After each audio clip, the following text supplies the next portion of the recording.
3학년 예술계 학생 여러분 안녕하세요. 독서 10번째 강의를 시작하도록 하겠습니다.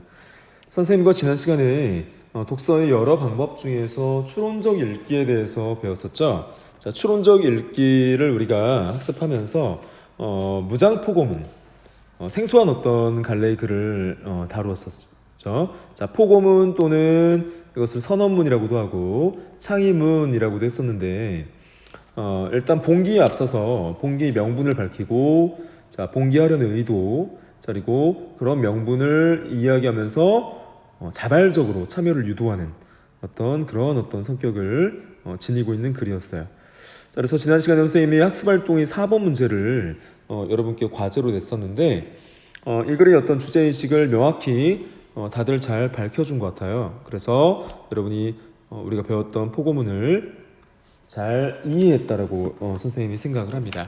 자, 그러면 여러분이 주제의식을 잘 찾아서 선생님이 따로 뭐 구체적으로 언급할 필요성은 느끼지 못하는데, 자, 그래도 어떤 주제의식을 지니고 있었는지 보도록 할게요. 자, 이렇게 여학생과 남학생이 보국 안민과 관련해서 이야기를 나누고 있어요. 자, 보국 안민과 관련해서 이야기를 나눈다는 것은 그만큼 주제의식과 밀접히 연관되어 있다는 의미가 되겠죠. 그래서 여학생이 이렇게 말합니다. 보국 안민의 의미가 이렇게 바뀌어 갔구나. 처음의 뜻과 달리 나라를 바로잡고 라는 의미가 바뀐 것을 볼 때, 이 여학생과 남학생의 어떤 발화는 위에서 우리가 지난 시간에 살펴본 보국 안민이라는 핵심어예요. 자, 다시 한번 보도록 할게요. 자, 보국 안민은 이 글에 숨겨진 주제를 파악할 수 있게 하는 핵심어다. 자, 주제가 숨겨져 있기 때문에 다양한 단서를 통해서 여러분이 주제를 이끌어내야 했었죠. 그래서 보국 안민은 서양이 침략으로부터 나라를 구해내고 백성들을 편하게 한다라는 뜻으로 최재우가 동학을 창도할 때 외세로부터 국권을 지킬 것을 강조하면서 제시한 계책이다.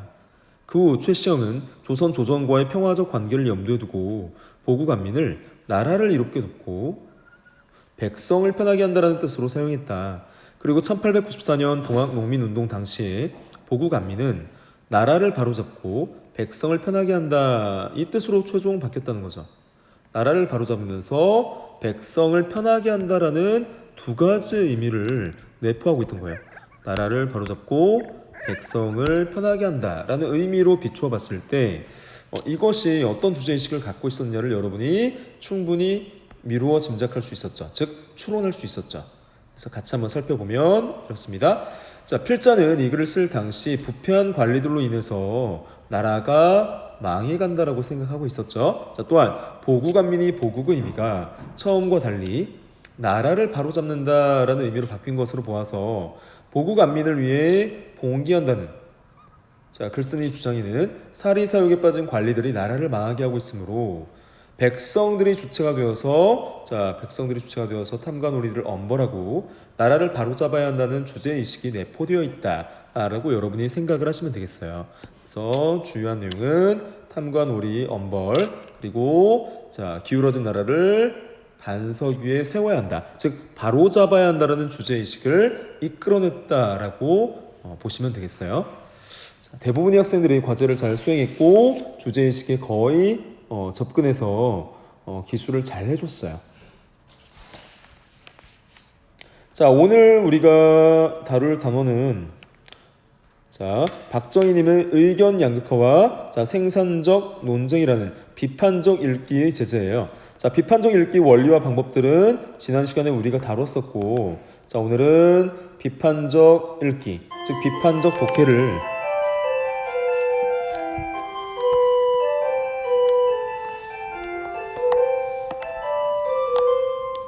비판적 독해를 수행할 수 있는 독서 제재로 박성희님의 의견 양극화와 생산적 논쟁이라는 논설문 한 편이 실렸어요. 자, 그래서 논설문은 여러분이 많이 다뤄봤기 때문에 글쓴이 어떤 주장과 자, 주장에 대한 타당한 근거들을 여러분이 잘 생각하면서 주장에 합리적인 어떤 의견이 반영되어 있느냐, 또는 비합리적이냐, 또는 논거가 적절치 못해서 주장을 수용할 수 없다, 또는 주장이 합당해서 수용할 수 있다 라는 이런 정도로 여러분이 살펴보면 좋겠어요. 또한 비판적 읽기라는 것은 말 그대로 여러분이 있는 그대로의 필자의 주장을 받아들이지 않는다는 거죠. 자, 여러분의 즉 독자의 가치와 사상, 이념에 비추어 봤을 때 그것이 나와 부합하면 자, 수용하는 것이고 그렇지 않으면 그것을 받아들이지 않는다는 거죠. 받아들이지 않으면서 나의 입장에서 새로운 어떤 주장을 펼칠 수도 있고 또는 필자의 의견을 보완해서 제시할 수도 있는 거예요. 자, 그러한 측면에서 우리가 이거를 같이 한번 살펴보도록 하겠습니다. 자, 서론 부분이 시작이 돼요. 논쟁에 대한 우리 사회의 시각이라고 제시가 되어 있네요. 자, 논쟁이라는 게 뭐죠, 여러분? 논쟁. 논리적으로 쟁점화된 어떤 사안에 대해서 토론한다는 겁니다. 자, 그래서 그럼 쟁점이란 건 뭐냐? 찬성과 반대로 극명히 갈라질 수 있는, 나뉘어질 수 있는 논제에 대해서 우리가 토론을 한다는 거예요. 자, 그래서 여기서 논쟁을 어떻게 정의를 했냐면 이렇게 정의를 내렸어요. 서로 다른 의견을 가진 사람들이 각각 자기 주장을 말이나 글로써 논하여 다툰다. 자, 논하여 다툰다라고 했어요. 논하여 다툰다고 해서 싸운다는 게 아니라 나름대로의 어떤 논리적 근거를 들어서, 즉 논거를 들어서 자신의 주장이 좀 더 합리적이고 적합함을 설득해 나아가는 과정이에요. 자, 그것을 우리가 뭐라고 한다? 논쟁이라고 합니다. 자, 그러면 논쟁에 대한 우리 사회의 어떤 시각이 어떠냐라는 필자의 인식이 어떻게 드러나 있나 같이 한번 보도록 할게요. 자, 인간은 무리를 이루어 살아가는 존재이다.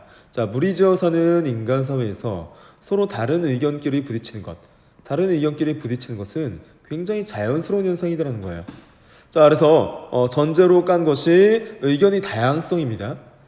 자, 우리 사회에서 여러분 친구들 사이도 마찬가지죠. 학급 내 친구들 사이에서도 의견이 완벽히 일치하지 않죠. 그 완벽히 일치하지 않는 입장의 차이를 좁혀나가는 것이 우리가 사회 구성원으로서 할 일인데, 자, 그러한 어떤 의견 차를 좁히는 과정 중에 하나가 바로 논쟁이라는 거예요.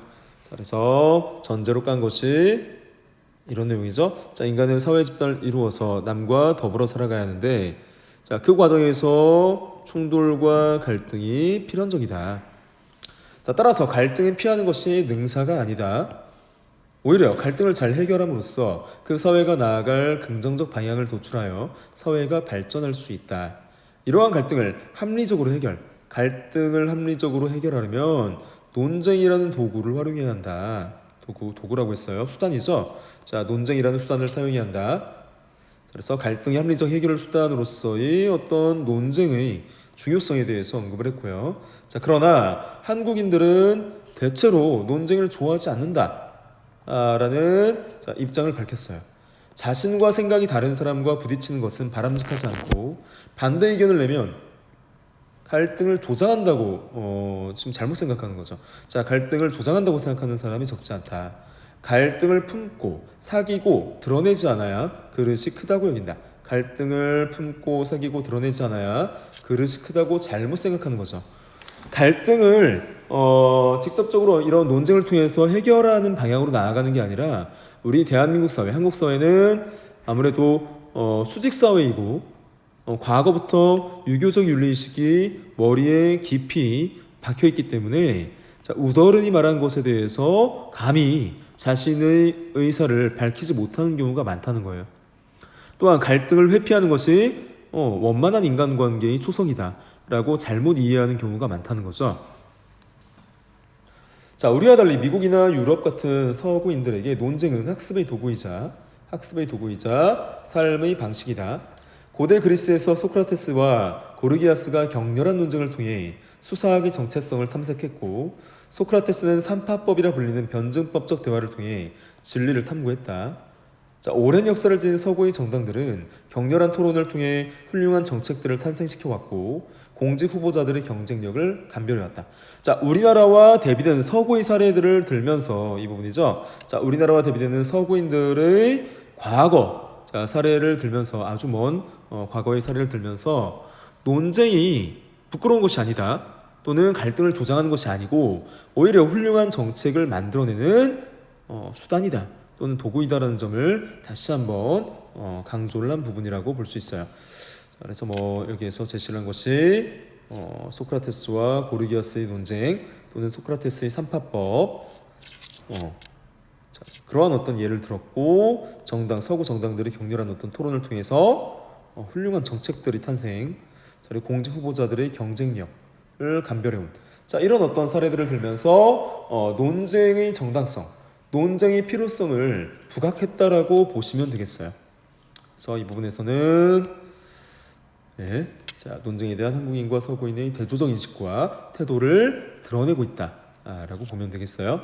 자 이런 어떤 서론의 논쟁의 필요성을 일단 언급하고 본론 부분에서 필자의 어떤 주장과 의견을 펼치는지 같이 한번 보도록 하겠습니다.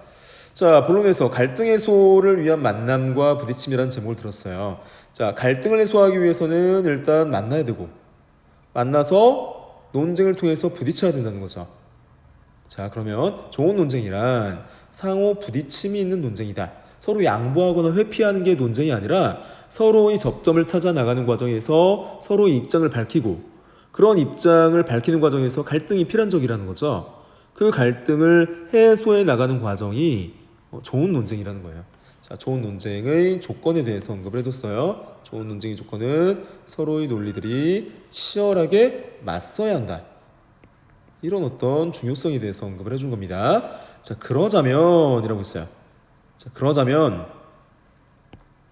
논점이 팽팽하게 부딪혀야 한다. 논점, 찬성과 반대의 입장이죠. 찬성과 반대의 그런 문제가 팽팽하게 부딪혀야 한다.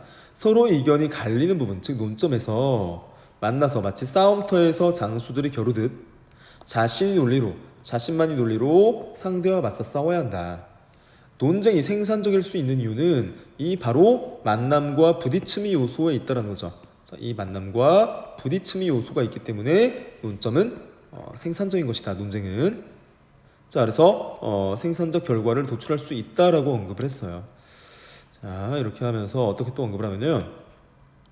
자, 서로의 생각이 얼마나 다른지, 자, 어느 부분이 어떻게 다른지를 서로 알아간다는 거죠. 견주어 봐야 알 수 있는 일이다. 그런 이유로 논쟁은 싸움 같지만 사실은 상호 이해이장이다. 상호 이해이장이고 청중들에게는 즐거움과 교육이장이다 라고 했어요. 자, 그래서 서로 부딪히는 지점을 논쟁 용어로는 접점이라고 합니다. 접점. 자, 이 접점이라고 하는데 상호 갈등 해소를 위한 개념적 장소이다라고 했어요. 자, 이렇게 상호 갈등을 위한 개념적 장소쯤으로 풀이할 수 있다. 자, 접점에 대한 올바른 인식인데 접점을 해소해 나가는 과정, 좁혀 나가는 과정이 그만큼 중요하다는 거죠. 자, 본론 두 번째 이런 제목을 들고 있어요. 본론 두 번째에서는 의견의 집단 편향과 양극화. 편향이라는 것은 우리 공정성의 개념을 선생님이 설명할 때 말씀드렸어요. 어느 한쪽으로 의견이 지나치게 편중되거나 또는 치우치지 않았는지를 검토해 나가는 과정이죠. 그래서 집단 편향과 양극화는 당연히 좋지 않겠죠. 자, 이런 어떤 편향되거나 양극화된 부분을 좁혀 나가는 과정이 중요하다는 겁니다. 자, 이런 접점에서 만나지 않는 사람들, 즉 만나지 않는 사람들이라는 것은 아까 말했던 회피하는 사람들이죠. 자, 그래서 보면 논쟁을 피하거나 싫어하는 사람들.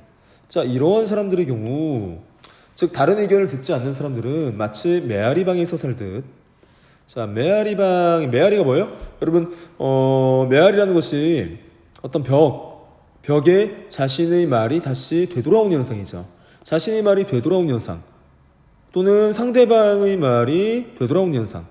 자, 이것이 메아리방에서 살면 다른 사람의 의견을 듣지 않고 나의 의견이 내 귀로 돌아온다는 거예요. 자, 그래서 이런 적절한 재밌는 비유를 썼습니다. 남의 의견을 안 듣는 사람. 이런 어떤 삶이 메아리방으로 지금 비유가 된 거예요. 자, 살다 자신의 소리만 듣고 살 가능성이 크다. 아니면 비슷한 생각을 가진 사람들끼리 만나 동종교배하듯 서로 동의하며 기존의 입장을 기형적으로 견고하게 다질지도 모른다. 서로 다른 의견을 가진 사람들 각각의 집단 평양이나 쏠림 현상이 강화되는 것이다 라는 거예요. 그래서 입장이 같은 사람끼리 뭉쳐서 자신들의 입장을 강하게 내세우는 현상이 발생하는 건데, 자, 이런 것이 좋지 않다는 거죠. 이러한 현상은 인터넷 시대에 들어설수록 더욱 심화되고 있다. 최근의 각종 연구 결과에 따르면 이전과는 다르게 사람들은 소수의 여론 주도자에게 끌려다니지 않고 자신과 비슷한 생각을 가진 사람들에게 동조하면서 기존의 의견과 입장을 더욱더 강화하는 경향, 기존의 의견과 입장을 더욱 강화하는 경향을 보인다. 이에 따라 사람들의 의견이 극단적으로 나뉘는 현상마저, 즉 집단 쏠림 현상이 발생한다는 거죠. 집단 편향 현상, 쏠림 현상이 발생한다는 거예요. 자, 그래서 이런 것들은 논쟁이 없을 때 생기는 부정적 영향에 대해서, 부정적 결과에 대해서 설명을 한 겁니다. 자, 그래서 논쟁 부재의 어떤 폐해에 대해서 언급을 본론 두 번째에서 해줬다고 보시면 돼요. 자, 본론 세 번째에서 토론의 논쟁 부재의 위험이라고 있어요. 자, 토론과 논쟁 부재, 논쟁이 없는 토론의 위험성에 대해서 언급을 해줍니다. 솔직히 말해서 논쟁이 없는 것은 토론이라고 볼 수도 없죠. 자, 이렇게 언급을 해주고 있어요. 어떻게 언급을 해주냐면, 우리 사회에는 서로 다른 의견이 첨예하게 대립하는 사회 문제가 많지만 그에 대해 치열하게 논쟁하는 모습은 또 찾아보기 힘들다. 또한 토론의 자리가 마련된다 하더라도 맞부딪히며 조목조목 제대로 논쟁하는 모습을 보기 어렵다. 찬반 의견이 제시되는 것 같지만 논쟁의 내용을 들여다보면 찬성하는 사람은 찬성 이유를 나열하고 반대하는 사람은 반대의 이유를 나열하는 수준, 이게 바람직한 논쟁이 아니라는 거죠. 찬성하는 사람은 찬성하는 이유를 나열하고 반대하는 사람은 반대의 이유를 나열하는 수준에 그친다는 거죠. 자, 원래는 자신의 의견을 주장하면서 상대방의 논점의 허점을 지적하고 그것을 공박하면서 자신의 주장과 의견이 좀 더 합당함을 설득시켜 나가는 과정이 논쟁이에요. 자, 그런 과정이 생략된 자신만의 의견을 주장하는 어떤 부분은 바람직하지 않다는 경우죠. 이처럼 우리 사회가 토론과 논쟁이 서툴다는 것은 대부분의 사람이 알고 있다. 그러나 토론 부재와 논쟁 불능 사회가 가져오는 부작용이 얼마나 큰지는 제대로 인식하지 못하는 것 같다. 밀은 사회에서 널리 통용되는 의견이나 감정이 부리는 횡포, 그리고 그런 통설과 다른 생각과 습관을 가진 이견 제시자에게 사회가 법률적 제재 이외의 방법으로 윽박지르면서 통설을 행동 지침으로 받아들이도록 강요하는 경향에 대비해야 한다고 했다. 그러니까 자, 의견 쏠림 현상이나 다른 의견을 수용하지 않는 사회적 분위기, 이런 것을 경계했다는 거예요. 그래서 자, 이는 다수 의견을 모든 사회 구성원에게 강요하고, 자, 강요한다는 것, 모든 다수 의견을 사회 구성원에게 강요한다는 것, 조금이라도 다른 의견을 묵살해버려요. 다른 의견을 묵살해버려요.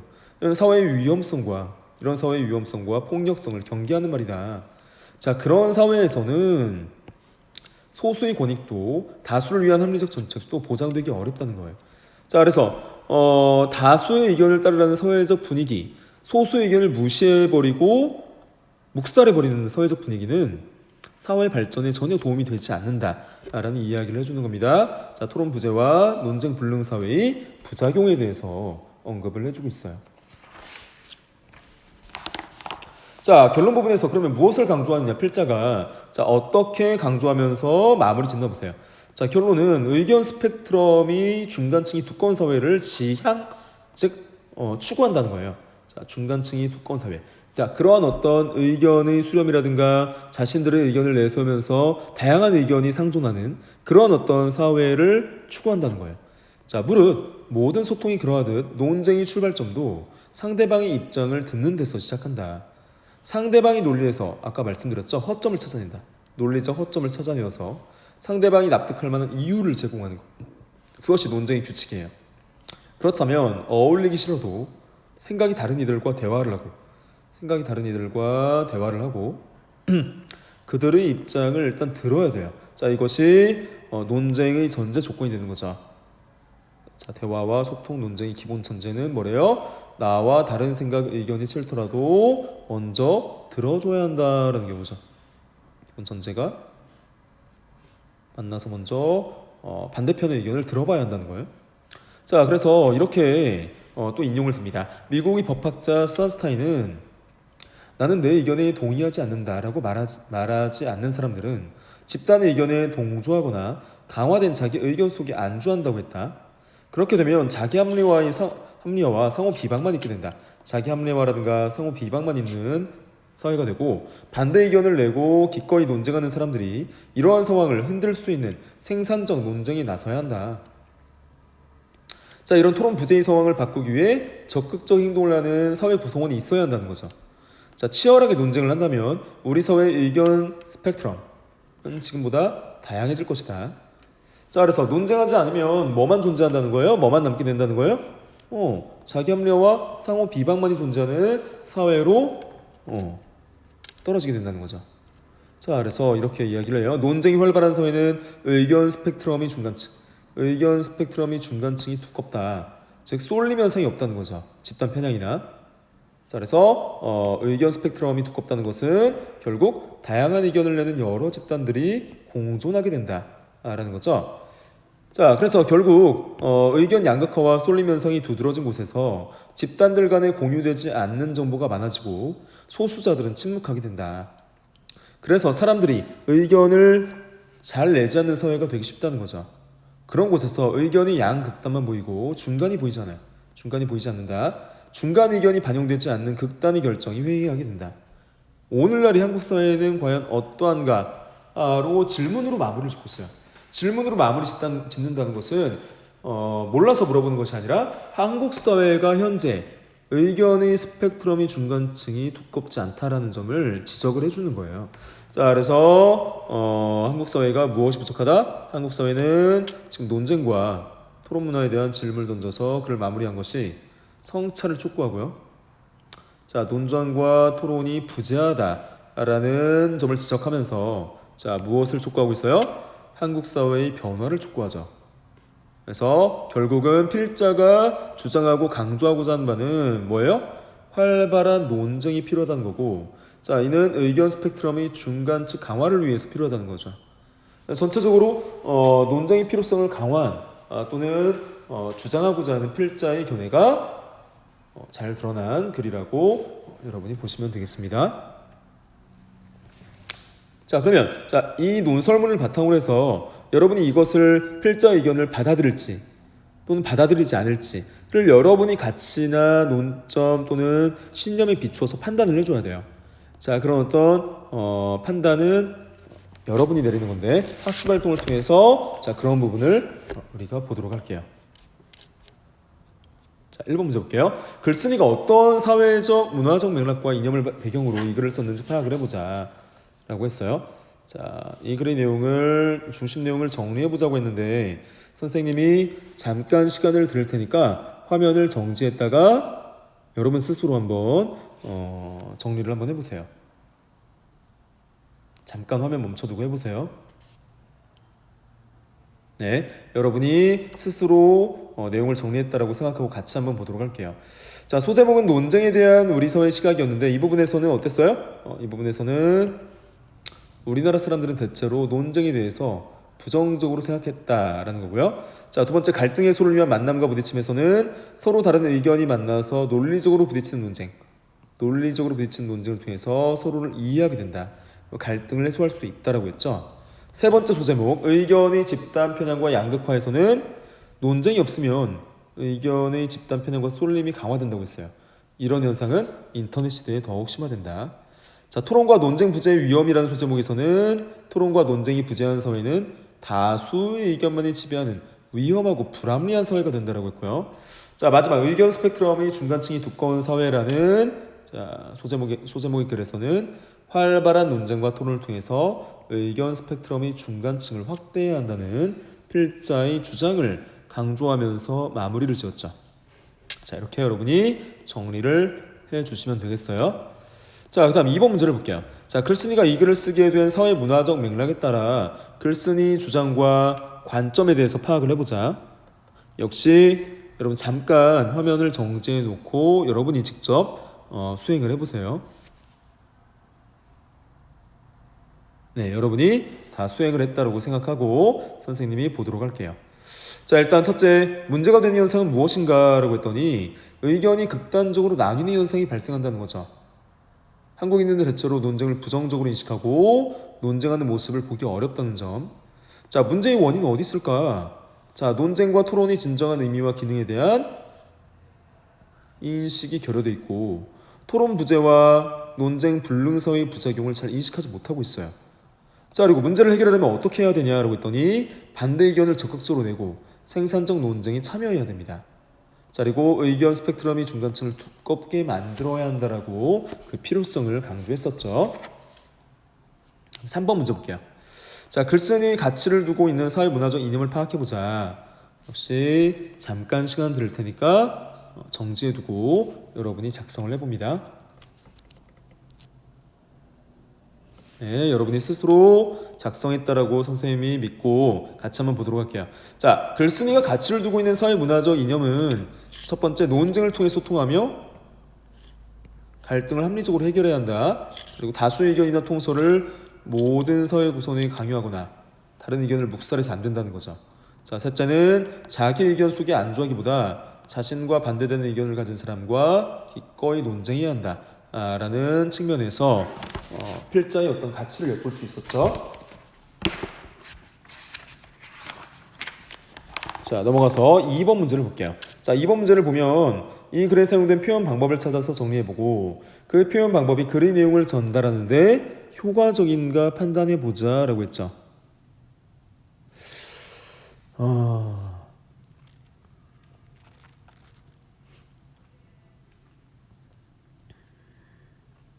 자, 이 부분도 잠깐 시간을 화면을 멈춰 줄 테니까 멈추고 여러분이 멈춰야 되죠. 멈추고 여러분이 작성을 해봅니다. 좀 시간이 오래 걸릴 수도 있어요. 여러분이 본문에서 찾아서 써 나가야 되기 때문에 표현 방법을 나름대로 찾아보고 그 표현 방법에 대한 효과를 여러분이 평가를 해보세요. 네, 여러분이 자, 수행을 했다고 판단을 하고 같이 한번 보도록 할게요. 자, 일단 표현 방법 전체적인 측면에서는 소제목을 붙여서 내용을 전개했던 측면이 있죠. 자, 이에 대해서는 전개된 내용을 미리 짐작해 볼 수 있다는 거예요. 앞으로 전개될 내용을 미리 짐작하고 내용의 핵심을 파악하는 데 도움이 된다. 자, 그 다음에 66조의 14에서 21행 논쟁에 대한 한국인들의 시각과 서구인들의 시각을 대조하였다. 대조의 내용 전개 방식. 자, 문제점을 보다 분명하게 제시한 효과, 다음 논쟁의 의미와 기능에 대한 설명으로 자연스럽게 이어진 효과가 있다. 자, 그 다음 언급이 된 부분이 66조의 18에서 21행. 자, 이 부분은 논쟁을 학습 도구이자 생활 방식으로 활용한 서구인들의 예시 내용 전개 방식이죠. 자, 이에 대해서 독자 이해를 도와요. 사례나 예시는 독자 이해를 돕습니다. 자, 그 다음 66쪽의 23행에서 25행을 보면 좋은 논쟁의 특징을 장수들이 결혼에 비유했죠. 문학적 표현을 썼죠. 자, 이건 역시 빗대어 표현함으로써 효과적으로 표현했다는 거예요. 자, 그다음 67쪽의 6에서 9행을 보면 논쟁하지 않은 사람이 부정적 모습을 메아리 방에서 살듯 동종 교배하듯 역시 비유의 내용 전개 방식. 자, 비유적 표현을 써서 자신과 다른 의견을 듣지 않거나 기존의 입장만 강화하는 사람들의 부정적 모습을 효과적으로 드러냈다는 거예요. 자, 그 다음 68쪽 3행에서 8행. 자, 이 부분은 미르의 견해를 인용했죠. 권위자의 견해를 인용한 거예요. 자, 권위자의 견해를 인용해서 다수 의견을 강요하는 사회의 위험성과 폭력성을 경계한 부분이었고 68쪽에 선스타인의 견해를 또 인용했어요. 자, 권위자의 견해를 또 인용했죠. 자, 여기에서도 집단의 의견에 동조하거나 자기 의견에 안주하는 상태가 불러오는 폐해를 제시했어요. 자, 이 부분에서는 주장을 뒷받침하는 어떤 근거 자료로서 활용이 됐다는 거고요. 68쪽 24항에서는 질문을 던지는 방식으로 마무리했죠. 마무리를 굉장히 독특한 방식인데 질문은 대체로 서론 부분에 제시되는 경우가 많고 결론에서는 그렇지 않은데 특이한 구조였어요. 자, 여기서는 경각심을 불러일으킵니다. 한국 사회의 문제점과 그로 인한 폐해에 대한 경각심을 부각한다, 불러일으킨다는 점에서 효과가 있다라고 여러분이 정리를 하시면 되겠습니다. 자, 그 다음 3번 문제 1번을 보면 자, 여러분의 의견을 비판적으로 한번 사고해 보라는 거예요. 비판적 독해를 한번 수행해 보라는 거예요. 자, 그래서 이 글에서 동의하거나 반박할 내용을 찾고 그 이유를 정리해 보는 활동. 소가로 2번은 1번에서 정리한 내용을 바탕으로 모두먼들과 글에 대한 서로의 생각을 비교해 보는 활동. 3번은 자, 핵심적 이 핵심적인 내용을 정리하여 발표해보자 라는 건데, 일단은 우리가 모둠 활동을 전개하기 어려운 상황이니까 3-1번만 여러분에게 과제로 내드리도록 할게요. 3-1번. 자, 3-1번을 여러분에게 오늘의 과제로 내드리도록 할게요. 자, 과제 게시판에 잘 올려주시면 좋을 것 같아요. 타당성과 공정성, 신뢰성은 우리가 배웠던 글의 평가 요소들이에요. 자, 이 요소들을 여러분이 잘 고려해서 여러분 나름대로 필자의 견해나 의견에 대해서 비판하거나 아니면 수용하거나 하시면 돼요. 비판하면 비판하는 이유, 수용한다면 수용하는 이유에 대해서 여러분이 꼭 같이 함께 기술을 해줘야 됩니다. 그 다음 4번 문제를 볼게요. 4번 문제를 보면 다음 글을 참고해서 바람직한 토론 문화에 대해서 모둠별로 의견을 나눠보자 라고 했어요. 자, 바람직한 토론 문화도 여러분이 과제로 한번 수행을 해봅니다. 4번도 어렵지 않아요. 간단히 바람직한 토론 문화가 어떠해야 하는가 여러분이 의견을 나눠보는, 의견을 나누지 못하지만 여러분의 의견을 한번 기술을 해보세요. 자, 본문은 지금 한번 선생님과 간단히 한번 살펴볼게요. 한 실험 연구에 따르면 토론이 장에서 사람들이 같은 견해를 가진 사람과 대화를 나누거나 정보를 공유하면 할수록 그들의 견해는 더욱더 극단화되는 경향이 있다. 이러한 현상을 가리켜 집단 극화라고 한다. 자, 집단 극화는 사람들이 집단 토론에서 얻는 새로운 정보 때문에 발생한다. 그 새로운 정보가 기존의 자기 입장을 강화하는 경우가 많기 때문이다. 자기 입장을 강화하는 경우가 많기 때문이다. 또한 사람들은 대부분 자신의 입장에 반대한 이유보다 찬성하는 이유를 더 많이 듣기 때문이다 라고 했어요. 자, 이러한 글을 바탕으로 해서 바람직한 토론 문화가 무엇인지 두 번째 과제로 여러분이 게시판에 올려주시면 좋을 것 같습니다. 자, 오늘 강의는 여기까지 마치도록 하고요. 다음 강에서는 김기범님의 슬픈 동물원 이라는 시평 칼럼 글이죠. 칼럼 글을 한 편 살펴보면서 비판적으로 여러분이 이해하고 독해하는 연습을 한번 해보도록 할게요. 자, 오늘 강의 듣느라 고생 많으셨어요. 다음 강의에서 뵙도록 할게요. 수고했습니다.